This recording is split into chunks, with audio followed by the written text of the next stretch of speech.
Oye, ¿quién dijo que el rock y la literatura clásica no podían darse la mano? ¡Un aplauso enorme para Amparo Llanos!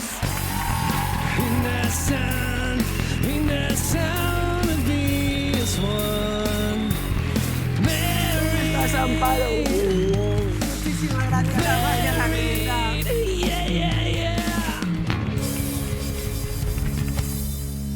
Jo, Amparo, qué alegría que estés aquí. Muchísimas gracias. Estoy como loca de estar contigo. Yo quiero que sepas que soy fan total, ¿eh?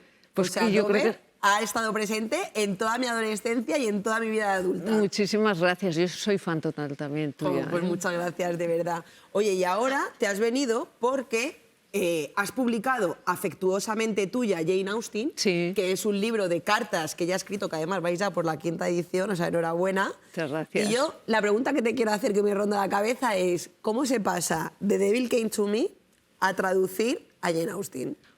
Bueno, porque la vida es larga y entonces da tiempo para hacer muchas cosas. Y a mí, para mí la música ha significado muchísimo toda la vida. Hacer música ha sido lo que ha dado sentido a mi vida, pero leer a grandes autoras para mí ha sido también un refugio, fuente increíble de satisfacción. Y Jane Austen es de mis autoras favoritas y creo que es la novelista más genial de todos los tiempos, hombre o mujer. O sea, que es literatura cumbre lo que ella hace. Y entonces me apetecía que la gente pudiera conocer cómo esa diosa increíble que era como escritora, cómo vivía su día a día, qué hacía, qué le gustaba comprar, comer, cuánto le gustaba ir a los bailes, disfrutar de la vida. Así que le gustaba el plin plin también, ¿eh? También. Claro, También sí, sí. le habla muchas veces de ayer estuvimos en el baile y hoy me duele la cabeza porque me pasé con el vino, por ejemplo. Pero todo eso descubres a una persona real que vivió en un momento y que además tenía la suerte de ser una genia. Y cuando te decidiste a traducirla a ella, ¿te dieron un poco la brasa con esto de que son novelas de chicas, por qué no eliges otra cosa? Yo tuve la suerte de que la editorial Renacimiento le pareció una idea maravillosa porque mi editora es como yo, muy feminista, pero sí que cuando he contado que estaba traduciendo las cartas de Jane Austen, había sobre todo hombres, ¿Sí? sobre todo no, siempre hombres, que me decían, pero eso es más como literatura de tacitas, literatura romántica para mujeres. No, es literatura universal, punto.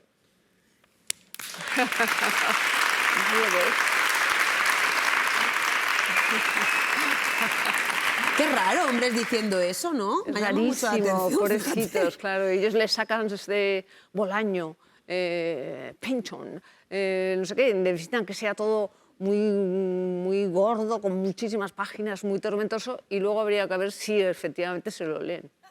Eso está muy bien. Bueno, ahora que dices eso, yo me acuerdo también de la frase esta tan famosa de John Waters, de lo de si no tiene libros en su casa no te lo folles. Y yo siempre pienso, bueno, ¿qué libro? Porque Total. yo voy a casa de alguien y tiene en la mesilla de adorno los libros estos de Taschen, ¿sabes cuál te digo? Que lo tiene como de reposavasos y mira, huyo. O sea, sí. qué miedo, por favor. Incluso, y además, yo te diría más, incluso cuando, si no tienes libros, tienes una librería. Yo recuerdo que hubo una polémica hace poco con una influencer muy famosa, con María Pombo, porque se había hecho una librería y no tenía libros. Y a mí me pareció injusto que se la criticara porque, como ella decía, y creo que tiene razón, no te hace ni mejor ni peor persona en el fondo que te guste mucho leer. Te hará más culta, te hará más interesante a ojos de unos y más aburrida a ojos de otros, pero no necesariamente te tiene que hacer mejor persona. No, hombre, mejor persona No. está claro que no. No. Lo que pasa es que es verdad que yo sí que creo que cuando tienes un altavoz tan alto, y ahora que estamos en un momento en el que yo creo, esto es una opinión mía personal, ¿eh? Sí. pero como que gusta mucho decirle a la gente que no estudien, que no sirve para nada, ¿sabes? Como que se mandan muchos mensajes para que los que nos están ahí manejando les sea todavía más fácil manejarnos. Total, eso es cierto. Entonces es como que sí que siento que hay como algunos mensajes que, joder, hay que tener como cuidado al mandarlos. Pero ya te digo que esto es como una opinión. Es cierto que efectivamente si lees tienes más capacidad crítica y más capacidad para pensar por ti misma.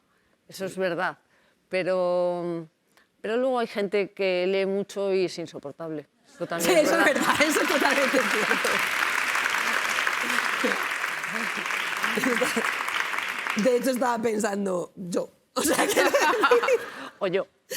Claro, totalmente. Oye, me han dicho que llevas 15 años sin ver la tele. Sí. ¿Nada? Nada. Ni un solo programa. Ni un solo programa. La verdad es que cuando quiero ver... No, pero cuando te quiero ver, te veo en YouTube. Yo soy muy primitiva y solo sé manejarme con YouTube. No tengo redes sociales, no tengo... Y en casa no sé ni dónde tengo los mandos de la tele y del cacharro este para ver dónde se veían los vídeos, que ya no se llamaban vídeos. Pues no sé ni dónde lo tengo. Pero no me deshago de la tele porque cuando me cojo de vez en cuando un catarrazo malísimo y no puedo leer porque tengo la cabeza hecha polvo, no puedo hacer nada, pues sí que está bien decir, venga, a morir por Dios con lo que estén poniendo en la tele. Mira, ahora que dices lo de los VHS, yo os descubrí, descubrí a Dover por un VHS de Subterfuge, porque lo mismo conoces de lo que a quien te voy a hablar. ¿Tú sabes quiénes son Quique Babas y Quique Turrón? Sí. Vale, claro. pues uno de ellos, que ahora no me acuerdo si era Babas o Turrón, era mi vecino. Yo de cuando era pequeña. Sí. Y entonces era quien me ponía escape, no sé qué, no sé cuántos, estas cosas, que luego llegaba mi padre por detrás y me rompía las cintas.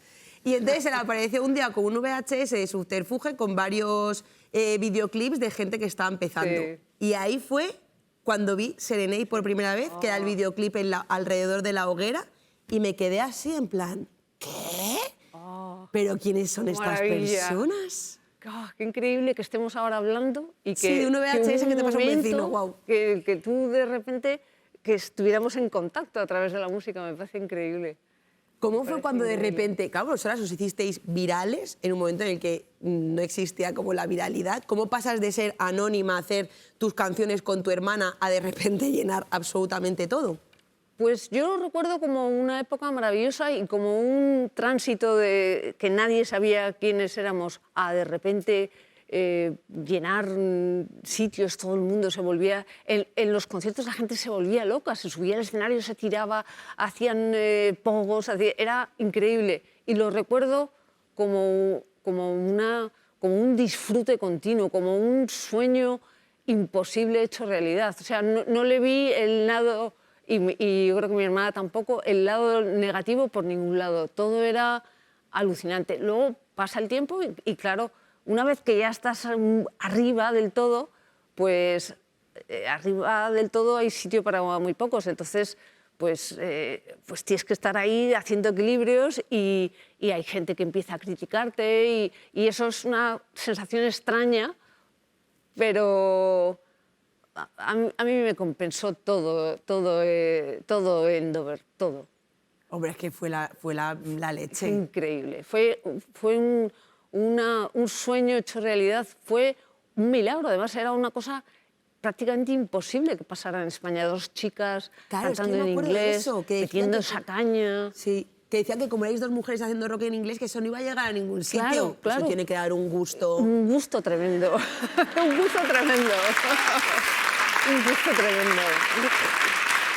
Salirte con la tuya fue increíble. Hacer lo que nos encantaba hacer, hacerlo como queríamos hacerlo, meter esa caña. Ensayábamos muchísimo, pero luego éramos como una máquina en el escenario y todo era muy satisfactorio y yo no recuerdo nada. Hasta lo desagradable era agradable, claro. Compensaba. Yo me acuerdo hasta que había gente diciendo, como alertando a los padres de que si sus hijos escuchaban Dover, lo mismo estaban escuchando rock satánico. Satánico, sí, sí. Bueno, yo recuerdo que fuimos, por ejemplo, a tocar a Córdoba la primera vez en el año 97 y fuera había grupos de gente con pancartas, grupos religiosos, no recuerdo qué denominación eran, que estaban advirtiendo al público que íbamos a corromper efectivamente las almas de la gente, ¿no? Pero era parte de todo aquello que era todo una locura tremenda, sí. Y vosotros en vuestra banda también había chicos, pero las líderes absolutas erais vosotras. Sí, sí. ¿Os pasaban estas cosas de ir a una reunión con directivos y que solamente se dirigieran a ellos? Que teníamos la suerte, Cris y yo, de ser un tándem muy poderoso. Entonces, eso exactamente no lo notábamos nunca porque imponíamos las dos, esa es la verdad. Yo después, con los años, cuando nos separamos, cuando nos disolvimos, yo hice un grupo con Samuel, con el bajista de Dover, y con Jota, y ese grupo, que se llamaba New Day, ahí sí que, como yo ya estaba yo sola, yo era la única chica, ahí sí que entraba en un estudio y en el estudio de grabación, ¿qué pasa, tío? Mira, te vamos a enseñar tal a ellos dos, y a mí como si no estuviera, hola, hola, sí, tal, pero como si, bueno, esto a ti no te interesa cómo funciona un estudio. Vale, llevo toda la vida en un estudio, pero a mí no me interesa o me vas tú a explicar cómo funciona un estudio, esas cosas, ¿no? Pero cuando estábamos Cris y yo imponíamos mucho, éramos un tándem irrompible. Bueno, y creo que teloneasteis a Oasis y todo, sí, y les dejasteis flipaos. Sí, yo recuerdo que vieron los dos hermanos sentaditos juntos en un flycase en un lado del escenario, vieron el concierto. A mí no me dijeron nada, pero cuando terminó el concierto, el cantante, creo que es Liam, sí. Liam se acercó a Cris y la dio la enhorabuena y Cris estaba orgullosísima. A mí no me dijeron nada, pero a Cris sí. Joder, de hecho, bueno, aplaudir.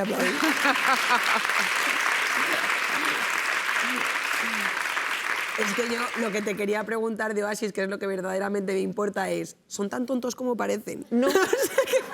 No, la verdad es que no. A mí me parecieron, me gustaron, me cayeron bien, sí. Y además me pareció que, por lo menos en aquel momento, se llevaban bien.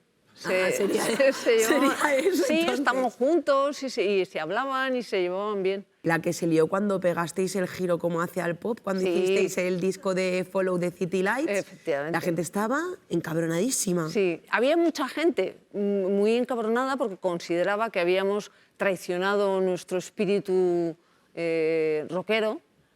Dentro de que te diré que luego cuando ese disco lo tocábamos en directo, metíamos una zurra también, que daba gusto. ¿Te puedo decir una cosa? Cuéntame. Fui una de esas personas. ¿En serio? Bueno, te perdono. La perdono.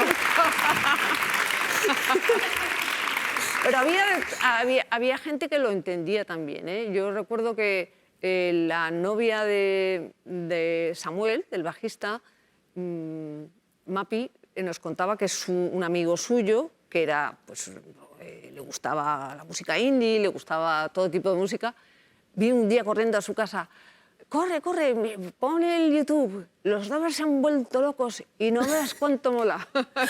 ¡Ostras! Sí, pero quiero decirte que había gente que también sí, hombre, claro. Pues se dejó llevar por el Let Me Out y se puso a bailar con el Let Me Out y luego, pues mira, pasa el tiempo. A ver, es verdad que el Let Me Out es un temazo, ¿eh? Un temazo. Está la gente pensando, qué puta falsa, tío. Está aquí, ya la has reconocido, no, es un temazo. No, pero sí que luego pasa el tiempo y probablemente te das cuenta que no pasa nada, que sí, los artistas pueden tener es más, yo creo que deben tener sus cambios y hoy voy a hacer este tipo de música, mañana de repente me va a apetecer probar mi creatividad por aquí y de repente voy a traducir unas cartas de Jane Austen porque soy muy fan. Y todo cabe en la misma persona. Absolutamente, sí. Eso es una maravilla, de verdad. ¿Tú sigues componiendo? No. Ahora la verdad es que no compongo, me dedico a otras cosas y no compongo porque no me apetece salir al escenario y yo si compongo una canción la compongo para soltarla al universo, no para quedármela en mi casa. Y entonces no compongo porque sé que no vaya a ser que componga algo que me gusta mucho y me tenga que poner a ensayar otra vez. Entonces, ante eso, prefiero dejarlo ahí latente. No sé si volveré a hacerlo o no, pero de momento tengo alguna cosilla que he ido grabando estos años, pero o sea, no habrá una posible vuelta de Dover, no volveremos a escuchar Serenade en directo. Hostia, se ha sonado así, casi. Se me ha roto el corazón. No, a mí un poco también, me ha dado una cosa de nostalgia de repente cuando lo has dicho. A mí en sueños, cuando sueño por la noche, yo sueño muchas veces con que estamos tocando en directo, Dover, y me encanta, son sueños maravillosos en los que además, como es un sueño, todo es perfecto, que nunca todo es perfecto en un escenario, ya lo sabéis vosotros, hay miles de cosas. Pero yo creo que en la realidad no creo que vayamos a volver nunca. A mi hermana no le apetece nada, a mi hermana Cris, y sin ella es imposible. Y habría que ensayar mucho, yo estoy muy oxidada y yo tocaba la guitarra de una manera muy bruta que necesita mucho ensayo y mucho entrenamiento. Yo creo que está bien así, que lo que teníamos que decir ya lo hemos dicho y yo creo que está bien así.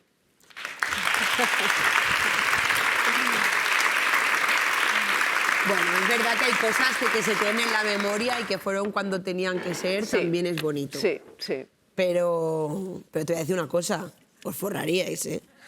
Hombre, mira los orejitas de Van Gogh. Pudiera ser, pero...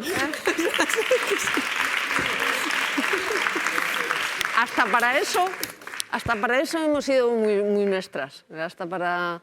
Oye, hace un año nos ofrecieron mucho dinero por hacer un concierto. ¿Uno? Y mi hermana Cris dijo, ay, qué gente más maja. Dale las gracias, pero diles que no.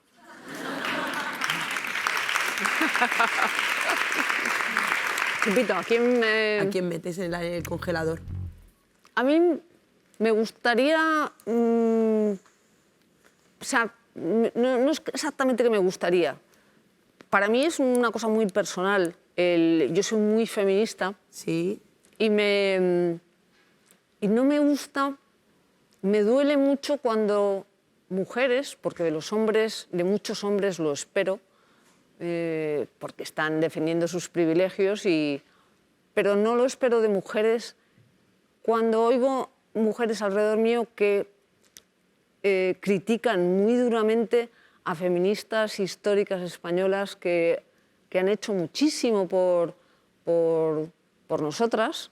No me gusta nada y las metería a la nevera. A la nevera, sí.